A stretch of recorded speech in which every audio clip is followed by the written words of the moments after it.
recognized symbol of excellence for your entertainment.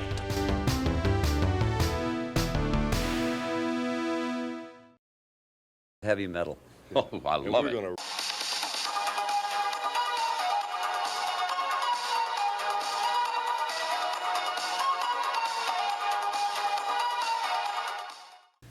Welcome to Machino Music the show that puts some music in Machino music, with your host, me, Brett Strong. Today on Machino Music, we'll be talking all about heavy metal movies. Roll the picture. Good afternoon, everybody. Heavy metal movies, that's what we're talking about here today. I did my favorite punk and new wave movies, and I thought, hey, what the hell, I gotta do heavy metal movies. There's definitely a lot of those. And, you know, we're Machino Music Films. Our bread and butter is making movies. So, you know, when we get to talk about movies, you know, but you got to tie it into the main show, the flagship show. So, it's got to have something to do with music as well as being a movie. And again, these are not like, you know, like definitive, like, oh, I didn't say I missed something. These are just my favorites that I want to talk about. Maybe some of them are your favorites too.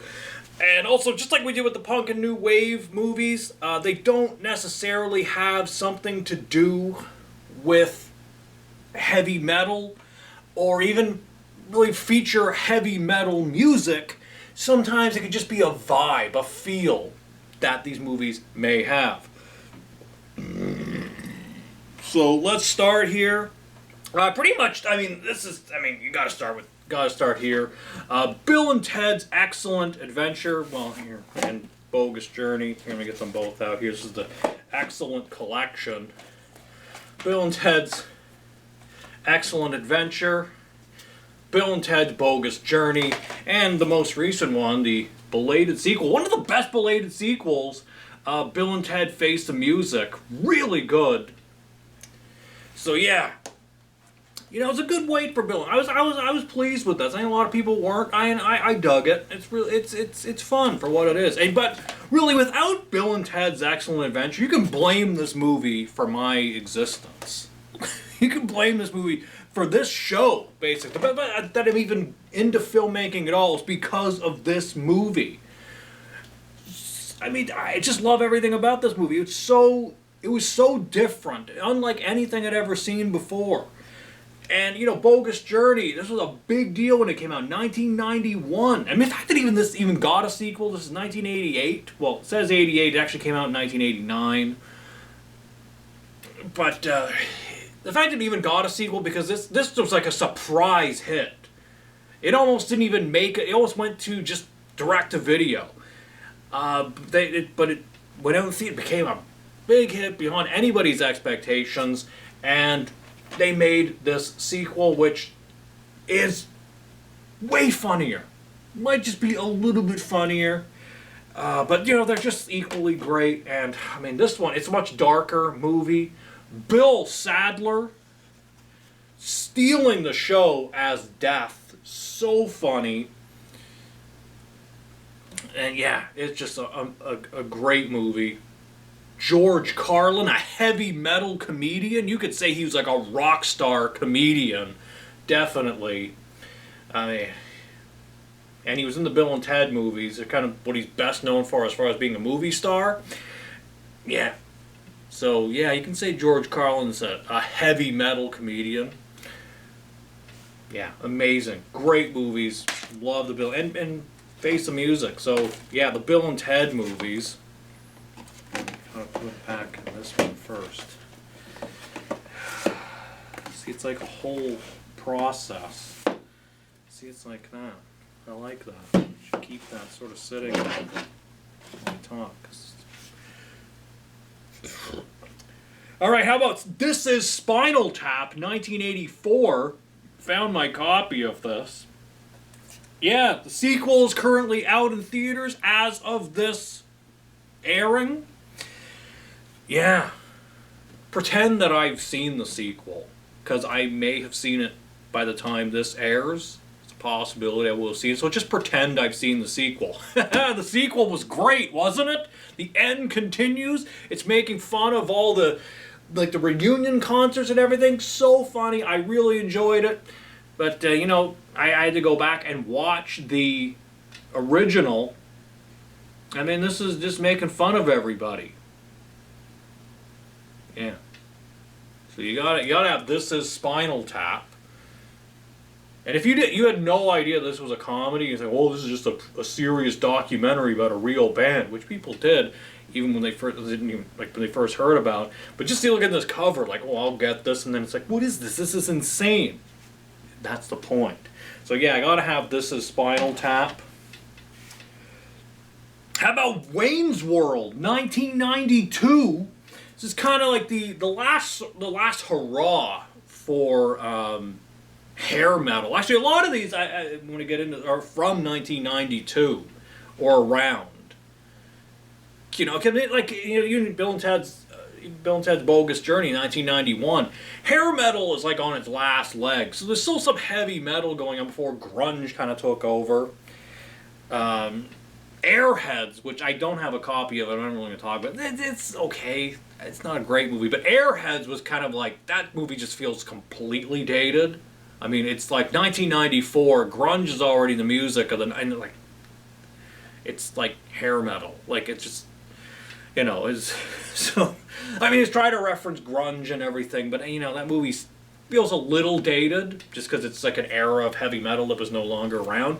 But Wayne's World, you kind of got that kind of the last hurrah for hair metal, because you know, Wayne and Garth were all about, you know, I mean, Garth with the Motley Crue shirts. There's an appearance by Alice Cooper. Yeah, he's in one of the greatest cameos ever. Yeah, and Penelope Spears, the director, she directed The Decline of Western Civilization Part 2, which is all about heavy metal, so she is, you know, right in that scene. And it was about the hair metal. Yeah. Really funny movie. And this DVD, I'm never going to replace this. Because this DVD has one of the greatest Easter eggs. We love the DVD Easter eggs.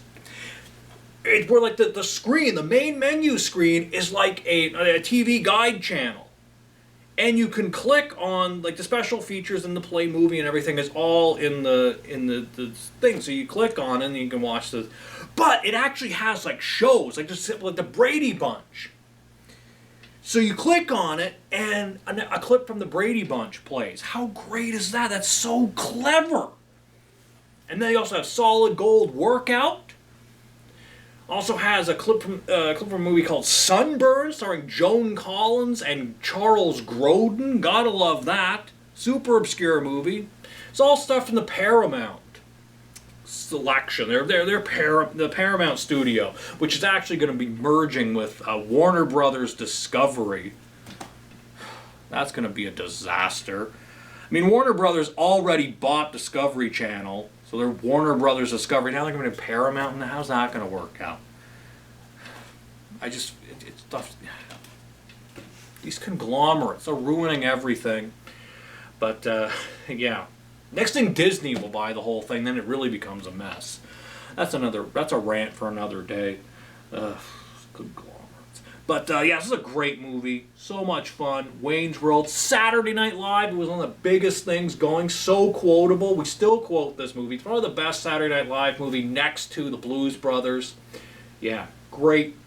Love Wayne's World. And if you liked Wayne's World, you'll love Encino Man. Yeah, Encino Man. Another one. Last hurrah for heavy metal.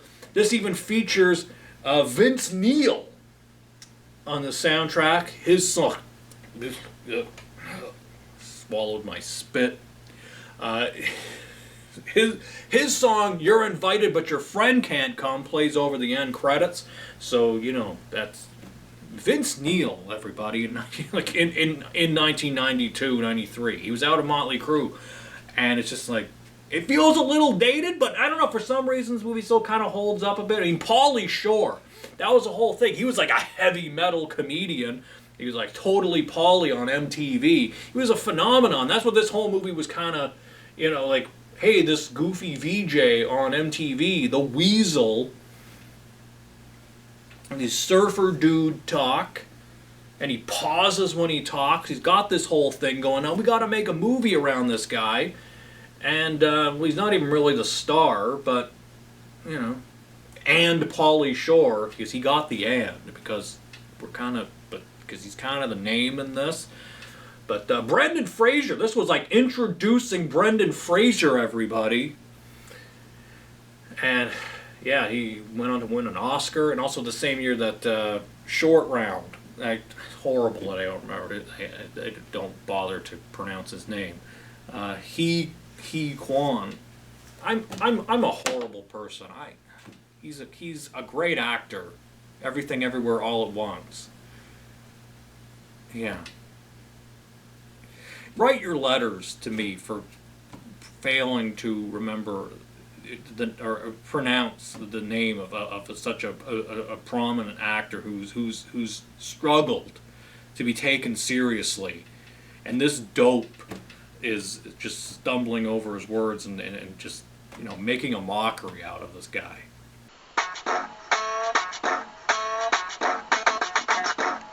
Really, really fun movie. Holds up actually a lot better than you would think. This is actually a Disney movie. Hollywood Pictures are one of Disney's other companies, Touchstone Pictures and Hollywood Pictures. No longer, everything's Disney now. But they used to have other labels, so you think people who go, I don't want to watch some Disney movie.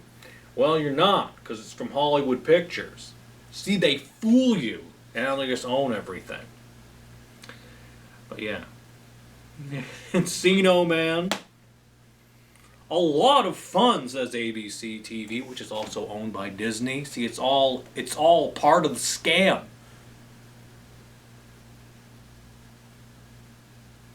Okay. Alright, next I'm talking about Ace Ventura, Pet Detective from 1994. This was like Jim Carrey at the height of his powers. 3 movies out of the time. He had this one, Ace Ventura, Pet Detective, then he had The Mask, and then he had Dumb and Dumber. So, like, wow. I don't think that could ever be repeated. Somebody just so powerful. Yeah, he just had 3 big movies all at the same time. Wow, all coming out in the same year.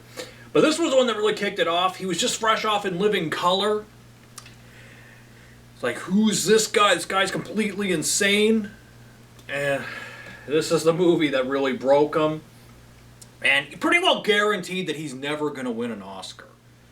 His co-star on In Living Color, Jamie Foxx, went on to win an Oscar playing Ray Charles. Brilliant portrayal as Ray Charles. Jim Carrey's tried, but, you know, he talked out of his bum. Talking out of your ass is not going to win you Oscars. Even later on down the line, you get the most brilliant dramatic turn. He did The Truman Show a few years later. No. You were great in The Truman Show, but you know what? We also remember Ace Ventura, where you're talking out of your bum. No. We can't give it to this guy. But this movie's really funny. It's so over the top. I mean, it's very politically incorrect today. There's jokes in here just would absolutely not fly today. But it is so ridiculous that you just can't take it seriously. Even Jim Carrey said that he wanted, like, the spoof of The Crying Game, which was, like, really big at the time, the big twist of The Crying Game. Jim Carrey even said, like, that he wanted that to be so completely insane that even if you are offended, it's just so ridiculous that you just can't take it seriously. So kind of joke's on you if you take this thing too seriously. So, you know, it's movie's completely out of its mind, and definitely a heavy metal movie. It has Cannibal Corpse making a cameo in it, which is insane. I mean, one of the heaviest bands that's ever, Cannibal Corpse, thrash metal, death metal band Cannibal Corpse. And actually Jim Carrey, when he came on as a co-writer, he actually really developed this movie. It was not going to get off the ground. Daniel Stern, Marv from Home Alone, was offered to direct this movie and said, I can't figure it out. Jim Carrey, Tom Shady, actor, director, they figured it out, made this thing completely crazy, and Jim Carrey wanted at one time to put like an entire heavy metal soundtrack. Like have like the score, just the incidental music be like thrash metal. Recently, I've really started to get into this thrash metal music. And I believe it says in the commentary that there was like a cut that they tried with thrash metal over it as a score, and it just didn't work. It just like beat the audience over the head. Especially with these insane visuals going on, guy talking out of his bum, you know, going around this like crazy, you know, it was just an assault to the senses. So they toned it down. They did their sort of compromise was a version of the Peter Gunn theme by Henry Mancini, one of the great cinematic pieces of all time. Brilliant theme. The Blues Brothers used the Peter Gunn theme. Ace Ventura kind of does their own version of it. I keep bumping into this. That's not good. That could cut me open. Give me a paper cut. Now I'm bleeding all over the place. I got white paper in front of me. Not good. But yeah, so that was kind of their compromise. And getting Cannibal Corpse, just putting them in there, getting a cameo. Yeah. And there's a deleted scene where Jim Carrey actually get up on stage and sings with Cannibal Corpse, just doing like a really funny death metal impression. Yeah, the growl vocals. Just an absolutely insane movie. Nothing else like this. And the sequel was pretty good too, although, I mean, this one is just nothing quite like it. You know, I just realized there's a movie I wanted to talk about that I forgot to bring down. Great. But you know what? We're just going to move on. So I don't have time to go find something. I want to mention this. This is a vibe. Totally a vibe. The Conan the Barbarian movies. This is the Complete Quest collection. This has got Conan the Barbarian and Conan the Destroyer. These are heavy metal movies. It's Arnold Schwarzenegger, shredded titan, running around with a sword. He's got some heavy metal he's carrying around. James Earl Jones cutting people's heads off. I mean, this is heavy metal. You got Grace Jones. She was punk rock. She was heavy metal. She was pop. She was just nobody like Grace Jones. She could fit in all the genres. My wound is lower. We don't want an infection to spread. I'll spread your head open. Oh, Conan the Barbarian and the Destroyer. Andre the Giant is in Conan the Destroyer. So good. Love the Conan movies. And this is the Complete Quest. 2 exciting adventures, 1 complete quest. That's what it says on the back of this. I get so jacked up, so excited talking about Conan the Barbarian and Conan the Destroyer. Yeah, totally heavy metal movies. I mean, you could just... the amount of songs you could write. I mean, Man-O-War, that band, Conan the Barbarian. You could just take Man-O-War's music and just like dub it over Conan the Barbarian work. Yeah. Talk about heavy metal. That one's talk about this. Yeah. The Nightmare on Elm Street movies. This is a collection. This is 1, 2, 3, and 4.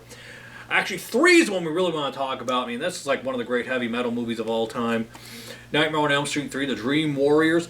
Dokken, Rockin' with Dokken. Yeah, they do the theme song. Great theme song. Dream Warriors, one of the great sort of like hair metal tunes. One of the great heavy metal themes when he had a heavy metal band. Then it became like getting a rap group. It became like either heavy metal or rap.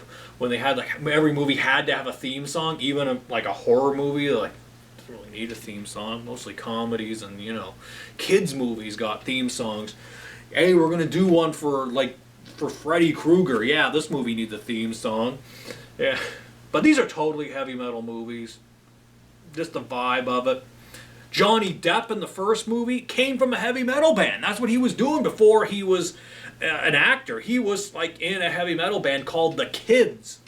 That's how they found him. Hey, this guy should be an actor. He's good looking. What a great looking kid. This guy needs to be in the camera. He can just playing guitar in some random bar band. Put this guy in the pictures. So they did that with Johnny Depp. The Nightmare on Elm Street pictures. I'm going to move this stack. Kind of confusing me now. From 2022, this is probably one of those recent ones. Only Bill and Ted Face the Music. Studio 666. The Foo Fighters doing an absolutely insane movie. This is a crazy movie. It's just like it was a secret movie. They just sort of made it in secret, then released it. Like, what? The Foo Fighters made a movie, and it's this. Do yourself a favor and go and watch this movie. If you're a heavy metal fan, you don't have to really be a fan of the Foo Fighters because they don't take themselves too seriously. But just if you're a heavy, this movie is just so fun. If you love heavy metal and you love horror and you just love like horror comedy and just stuff that's completely out of its mind, bonkers, crazy, this movie is so much fun. It's got elements of slasher. It's got like devil worship and like possession. All this, like all the stuff you like. It's so fun. It's the Foo Fighters just like discovering this like the devil's chord, and they're trying to solve the mystery of this heavy metal band that was killed in this house that they're now recording in. And it's just there's no description I could give you of this movie that does it justice. Just go and watch this, and a great tribute to Taylor Hawkins. You know, he's so fun in this. Also features a cameo from Kerry King of Slayer. Won't give any more than that. I'm already being enough of a Stanley spoiler by telling that to you, but you know, you gotta mention it. Kerry King of Slayer is in it. Oh, just a great movie. So much fun. Studio 666. Alright, I only have this to show, but the Kiss meets the Phantom of the Park, I have to mention. I only have it. It's part of this Kissology, Volume 2, 78 to 1991. It's on the first disc as Attack of the Phantoms.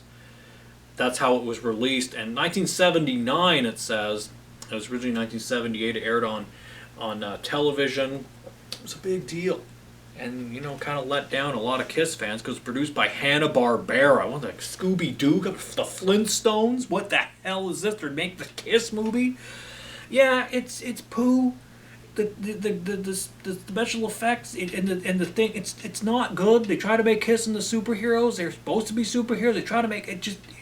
Yeah, it didn't work. But you know what? There's a charm to this movie. It's fun watching, you know, like Ace Frehley, who, you know, he's the only one who seems to be really enjoying himself. He just doesn't, he's like, they want to make him like Harpo Marx, but all he makes is this sound. It's so funny. It's great. And Peter Criss is just dubbed over completely. Gene's brother was an only child. It's not even his voice, even though he said he came in for all of his looping. No, he didn't. It's so totally doesn't sound like his voice. But yeah, that's what makes this movie so fun. I mean, don't take it too seriously. If you're taking it too seriously, you're doing it wrong. It's just a goofy movie, and I'm not even showing you the actual cover of it because it's like really hard to find. It was almost lost media, but you know what? Where there's money to be made, Gene Simmons will be there. So he put out the movie. Said, "Well, I'll put it," but he released the theatrical version that came out in Europe. It was released theatrically in Europe. But yeah, and it's called Attack of the Phantoms. But Kiss meets the Phantom of the Park everywhere else. Yeah. So I had to mention it. I only have it on that. Yay. And another Kiss movie, 1999, Detroit Rock City. This was a big deal when it came out. And what a great soundtrack on this. So much of like late 70s, like heavy metal. And it's just some great stuff. Van Halen on the soundtrack, all these other great bands. Along with Kiss. 4 friends all trying to get to a Kiss concert. Yeah, Edward Furlong, kind of at the height of his powers. I mean, he kind of didn't really do much else after this. It was kind of like, you know, hey, whatever happened to Edward Furlong? But yeah, this is a really fun movie. Yeah, this is like one of my all-time favorite movies of like just like music movies. And yeah, it's just because I didn't live through the '70s, so this is kind of like to see this. Oh, this is kind of what it was like. They recreate the '70s because I was in high school when this came out in 1999, and I was just starting to get into heavy metal, starting to get really big into Kiss, and this was the movie that kind of like, all right. Kiss is also one of my favorite bands now. This movie helped with that. Really cool. And I'm going to end with this, also from 1992. We got it in 1992, but I want to show this one last. Buffy the Vampire Slayer, Christy Swanson, and as you can see, she signed this. I met Christy Swanson, and she signed this for me to Brett. Christy Swanson with a little heart. She telling me something? They do that. Celebrities will write hearts, and it's like, yeah. It's like Joey Gladstone saying, Tommy Page signed my CD, Love Tommy. They just do it. They'll just do it for anybody. She even signed the disc itself to Brett, Christy Swanson. Yeah. The late, great Luke Perry at the height of his powers. It's kind of a big deal. You got Luke Perry. Yeah, this is just really fun. Pee Wee Herman, Paul Rubens. This was the movie that he wanted to make. I want to look like my mugshot. Got it. Putting Paul Rubens in this movie. Pee Wee Herman, who is so great. David Arquette. Donald Sutherland, so good. Rutger Hauer is the villain. Yeah, this has a mostly pop soundtrack, but it is notable for having a couple of. They were on official albums. The song from Judas Priest. Oh, what's the Judas Priest song called? I really should have looked this up. Yeah, I don't remember the name of the Judas Priest song. I really should. I love Judas Priest. But the Ozzy Osbourne song on here, Party with the Animals, that's a big deal. That's one of the coolest deep cut Ozzy songs. Really good. So I mean, you got vampires, you got a little bit of heavy metal, you got some pop in here, and you got the gorgeous Christy Swanson, also the gorgeous Luke Perry. So, they're both dreamy. This is a great movie. So fun. So there you go. Some heavy metal movies. Some have something to do with heavy metal, or they feature heavy metal on the soundtrack. We're kind of going for a vibe. But these are just some of my favorite heavy metal movies. If I didn't mention one of yours, your favorite, don't worry about it. Just some of the ones that I have in my collection that I thought would be worth talking about. Talk about movies sometimes if the topic lends itself to talk about movies. So we'll do that a few times here on the show. I think I have some more ideas for like music movies in a specific genre. But if you're a heavy metal fan, you're a movie fan, you like them put together in the thing and all put into the thing, the blender, and it goes around, it purees, and then it makes one of these movies. I hope you enjoyed this.